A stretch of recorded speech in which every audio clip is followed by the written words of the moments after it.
accompagne par l'expertise. Donc, on prospecte ces marchés grâce. Donc, on prospecte ces marchés grâce.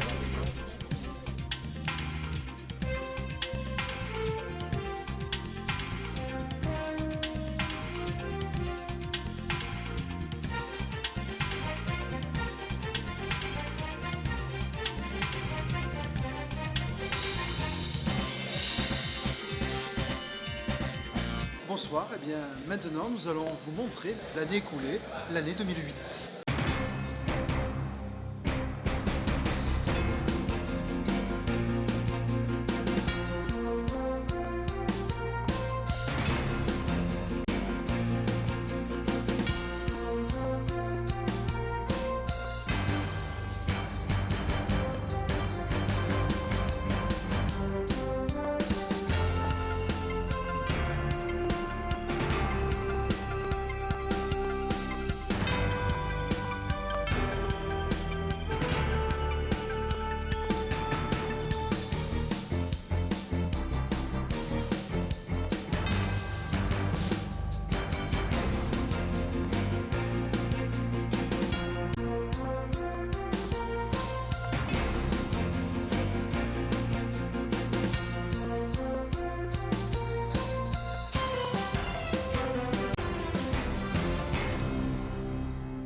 Vous allez voir dans le reportage qui suit la visite à Arles de Madame Anne-Marie Idrac, secrétaire d'État au commerce extérieur, sur le thème de l'internationalisation. Ensuite, Madame Idrac nous a rendu visite sur le stand Procamex au Cial 2008, où notre ami Jean-Louis Martin lui a fait découvrir les 14 sociétés que nous avons accompagnées. Vous verrez également un témoignage de la société Marius Brun et Fils, dirigée par notre ami Jean-Pierre Brun. Et pour finir, nous tenions à rendre hommage à Madame Yveline Fleury, qui témoignera de notre partenariat exemplaire que nous avons depuis toujours avec le Conseil général des Bouches-du-Rhône. Le Conseil général des Bouches-du-Rhône nous aide beaucoup, la région nous aide beaucoup, la CCI du Pays d'Arles met la main à la poche, Procamex, mais si l'État pouvait aussi nous aider, ce serait bien. L'objectif sur lequel nous nous sommes accordés, il est simple et lumineux, 10 000 entreprises exportatrices de plus d'ici 2012. Je suis persuadé que de plus en plus d'entre elles viendront des deux régions, aujourd'hui PAC-C, PACA et Languedoc-Roussillon, bientôt mariées, mais enfin, après tout qu'elles se marient ou pas, finalement peu importe. Le principal, c'est qu'elles concourent à cette dynamique d'exportation. 30% des emplois en France sont dus aujourd'hui à l'exportation. Il faut non seulement les maintenir, mais les développer. Je sais que je peux faire confiance aux chambres de commerce et d'industrie pour, au-delà des papiers que nous signons, eh bien, être au plus près des entreprises pour les aider. J'ai obtenu des crédits d'un montant inespéré, inégalé. Comment sera l'économie française d'ici 10 ans? Elle sera avec plus d'exportateurs, plus de TPE innovantes et accompagnées notamment par les chambres de commerce. Je vous remercie. Marius Brun et Laboratories, ce sont deux entreprises qui travaillent dans le riz uniquement, très spécialisées. Bien sûr, on travaille aussi sur le riz des Camargues. On est amené à collaborer en permanence avec la Chambre de commerce et d'industrie du Pays d'Arles et j'accompagne des exportateurs, primo-exportateurs, dans leur démarche à l'export. On prospecte ces marchés grâce aux missions export de la Chambre de commerce et d'industrie du Pays d'Arles. Et puis, je dirais que par le biais de la production locale camarguaise, eh bien, on participe à la vie économique du territoire. Procamex y organise son propre stand avec 14 entreprises du Pays d'Arles, à travers des chefs cuisiniers de renommée internationale qui élaborent tous les jours des plats à partir des produits des exposants. À chaque édition, nous avons la visite de ministres tels que Madame Lagarde et Madame Idrac. Francis Guillot est un précurseur. Il a toujours prôné que l'export était la seule voie possible de développement des entreprises. Nous avons un retour sur investissement absolument considérable. Une augmentation en moyenne de 35% du chiffre d'affaires, augmentation des outils de production, du nombre d'embauches et puis surtout une vingtaine de créations de postes d'attachés à l'export ou de directeurs à l'export.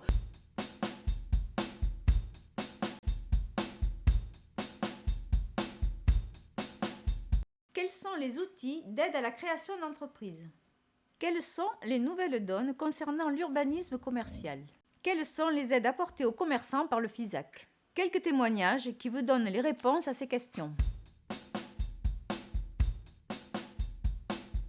Le carnet de suivi propose un accompagnement avant, pendant et après. Le porteur de projet a ainsi la vision claire de l'ensemble des structures d'accompagnement.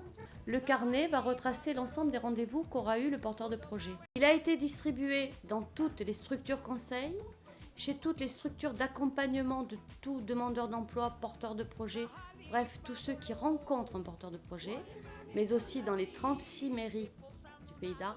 Un deuxième outil, lui, sous forme de DVD. C'est sur la même idée, c'est-à-dire que le DVD retrace le parcours du créateur de A à Z. Ce combat pour le commerce de proximité restera la colonne vertébrale, le fil conducteur de mon engagement. Je plaide pour le repos dominical, même si je suis favorable à l'ouverture des commerces dimanche matin, mais je le fais pour des raisons économiques. Je crois que maintenant l'ensemble des élus, l'ensemble des maires est en train de prendre conscience que ce centre-ville est essentiel, parce que c'est là que se crée le lien social, et que ce sont les professionnels du centre-ville qui en sont le vecteur, qui en sont le véritable poumon. Je suis très heureuse qu'un commerçant de proximité château-renardais soit aujourd'hui à Provence Prestige. Donc je sais que ça s'est bien passé, que vous avez très bien travaillé. J'en suis très heureuse. Vous savez, moi, quand le commerce va, tout va bien. Dans le cadre de l'intercommunalité, on a pu le faire donc avec Nove, Saint-Agnol, Verquières et Cabannes. Et au niveau de nos commerçants, eh bien, il y en a plusieurs déjà qui ont postulé, et notamment dans le centre-ville. Je pense que c'est une excellente chose pour tout ce qui concerne le petit commerce. Et c'est vrai que les aides sont quand même relativement conséquentes, et pour nous, c'est un outil important pour ce petit commerce.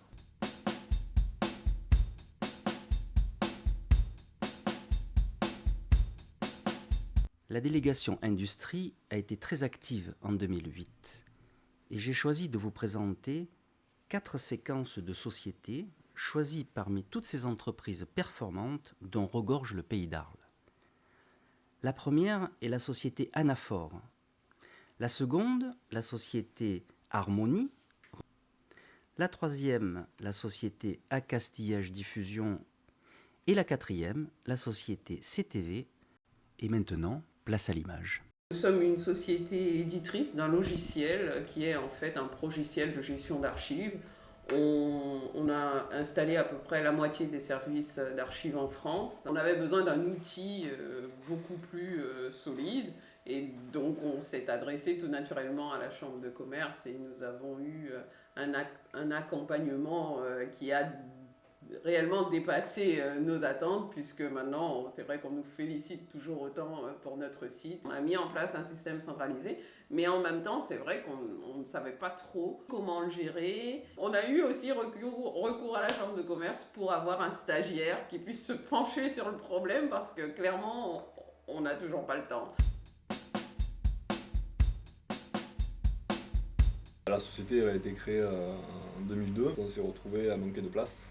On s'est renseigné à la Chambre de commerce, qui de suite en fait nous a aiguillés et appelé les propriétaires. Notre marché est principalement dirigé sur les professionnels. Nous avons des distributeurs un petit peu dans tout le grand sud de la France.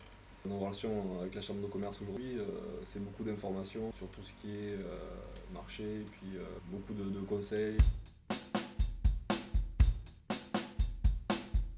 Une société qui en fait a un réseau de 75 magasins en France et en Espagne. C'est moins de 40 personnes, 15 millions d'euros de chiffre d'affaires, 3000 m² d'entrepôt et 10 000 références stockées. On n'avait jamais eu l'occasion de faire un audit sur notre sécurité informatique, et qui était proposé par la Chambre de commerce, donc la certitude de faire appel à un cabinet d'audit, entre guillemets, compétent, puisqu'il avait été sélectionné par la Chambre de commerce, et c'est un élément important, à un prix qu'on n'aurait pas pu trouver normalement sur le marché. Camarguès Technique Verrière. Donc en fait, je l'ai repris il y a 1 an. Donc c'est un beau challenge qui me plaît bien. Je suis très contente de cette première année, vraiment très contente. C'est plus que mes attentes, donc c'est parfait. J'ai une bonne équipe qui commence à bien se fédérer autour de moi. C'est important dans une entreprise d'être une équipe solidaire. Je remercie encore la Chambre de commerce qui m'a été d'un appui fabuleux dans le démarrage de l'entreprise. Je trouve ça très important au niveau des entreprises.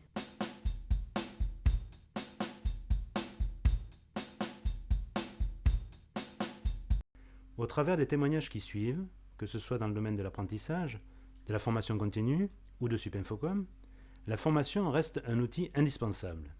L'entreprise qui appréhende une crise peut renouveler ses fondements et ses développements. Les femmes et les hommes, qui constituent une richesse de l'entreprise, gagnent à découvrir qu'il leur est possible de devenir les acteurs des nouvelles exigences de l'économie moderne. Donnons la parole aux acteurs. Nous nous dédions à la création de séjours et à la promotion de sites touristiques qui sont situés de la Camargue jusqu'à Nice. J'ai il y a quelques années fait un stage à la création d'entreprise à la Chambre de commerce d'Arles qui s'est très bien passé. Aujourd'hui, je suis chef d'entreprise. Nous avons pris des apprentis qui ont travaillé pendant 2 ans avec nous et qu'on a souhaité après embaucher par la suite. L'an dernier, on avait souhaité aborder nos relations avec la Chambre de commerce du Pays d'Arles, en particulier sur les problèmes industriels que nous développons avec l'IRA. Cette année, devant la crise que nous avons eue sur les matières premières, on va aborder le sujet de réflexion qu'on a eu dans l'entreprise, en particulier pour la motivation de tout notre encadrement et de notre personnel avec l'EPE. Alors l'EPE, qu'est-ce que c'est? C'est l'appellation que l'on a donnée au sein du groupe BCS à l'entretien professionnel, que l'on a qualifié d'évaluation. Un des fondements du management, on a décidé de travailler avec le CFC pour former tous nos collaborateurs, tous nos membres de l'encadrement qui seront en charge de faire ces types d'entretiens. Donc dans toutes ces formations, nous avons mis en œuvre de manière très pragmatique, avec l'aide de la Chambre de commerce, du centre de formation de la Chambre de commerce, cette méthodologie. Grâce à ces formations, malgré la crise, le groupe BCS a pu faire 10% de progression par rapport à l'an dernier, soit atteindre son objectif de 110 millions d'euros de chiffre d'affaires. Au niveau de l'IRA, l'année 2008 a vu la création d'un comité scientifique et pédagogique ayant pour but de développer les relations entre les industriels et l'IRA. L'année 2009 sera l'année du déploiement de ce comité scientifique et pédagogique. Dans le même temps, l'IRA continue à développer ses relations avec le tissu industriel du Pays d'Arles sur les problématiques liées au développement durable et notamment tout ce qui concerne les consommations d'énergie et les consommations d'eau. La formation fournie par Supinfocom a permis à ses étudiants de travailler dans les plus grands groupes mondiaux. Pour ma part, j'ai préféré rester dans la région et travailler en tant qu'indépendant. J'ai donc commencé par de l'architecture, en faisant de l'élévation de plans 3D ou de l'architecture d'intérieur.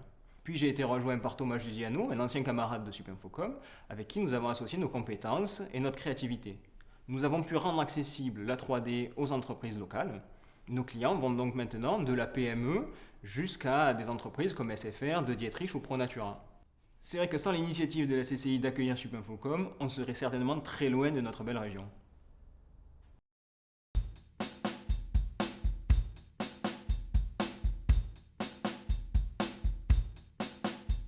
La création et le développement d'équipements de qualité, comme le port fluvial et le port de plaisance, le niveau de service des infrastructures routières, telles le contournement autoroutier, la rocade Est, la LEO, l'accès Internet à très haut débit, et enfin la cohésion et la solidarité territoriale, sont 4 des axes de l'aménagement du territoire menés par la Chambre de commerce et d'industrie du Pays d'Arles. Et maintenant, allons au port fluvial d'Arles, où l'année 2008 a été encore remarquable dans ses résultats. Nous sommes en train de construire l'avenir.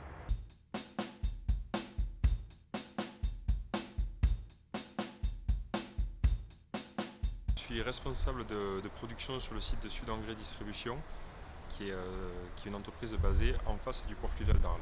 Le port est un réel partenaire dans notre activité, puisque le port nous permet, grâce à sa souplesse et à son service, de développer notre activité.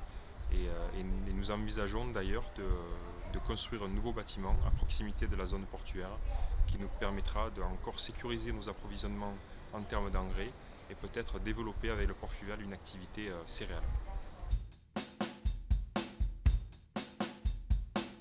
Alors qu'est-ce que c'est un agent maritime? Il faut savoir que les bateaux ne viennent pas par hasard dans les ports. À l'origine de toute escale de bateau, vous avez un agent qui vient, qui organise l'escale du bateau et qui souvent affrète le bateau. On est satisfait de la qualité de la manutention du port d'Arles. Ça se passe bien, les bateaux sont opérés assez rapidement au niveau des déchargements, déchargements.